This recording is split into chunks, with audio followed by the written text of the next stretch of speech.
Hi. Let's learn about inflation accounting. Inflation accounting is a special technique used to factor in the impact that soaring or plummeting costs of goods in some regions of the world have on the reported figures of international companies.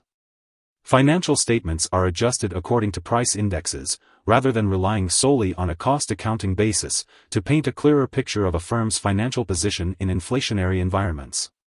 This method is also sometimes referred to as price-level accounting. When a company operates in a country where there is a significant amount of price inflation or deflation, historical information on financial statements is no longer relevant. To counter this issue, in certain cases, companies are permitted to use inflation-adjusted figures, restating numbers to reflect current economic values.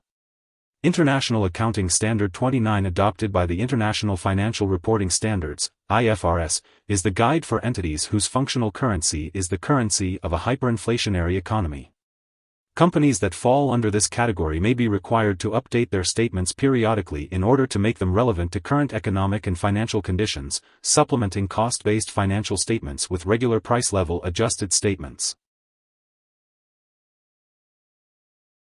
There are two main methods used in inflation accounting: current purchasing power and current cost accounting, CCA.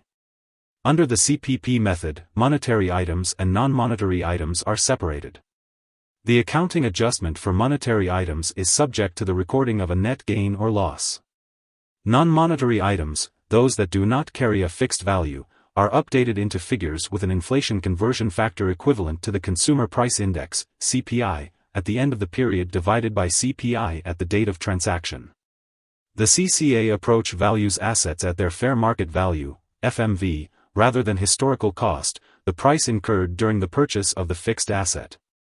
Under the CCA method, both monetary and non-monetary items are restated to current values.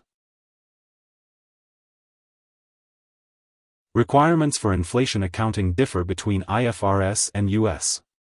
Generally accepted accounting principles. Both IFRS and GAAP have been treating Argentina as hyperinflationary since 2018.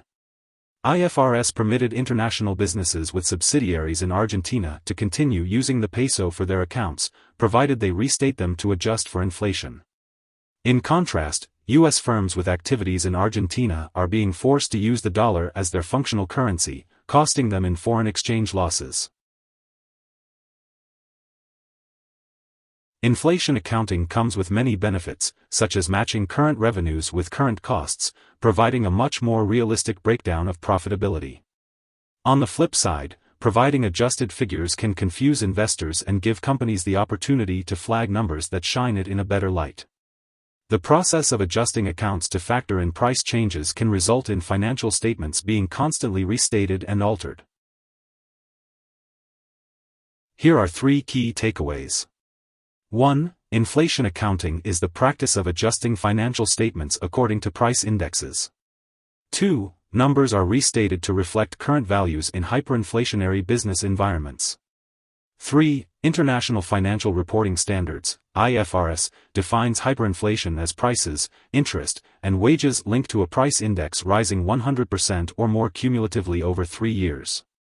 Hope this would help. Thanks for watching.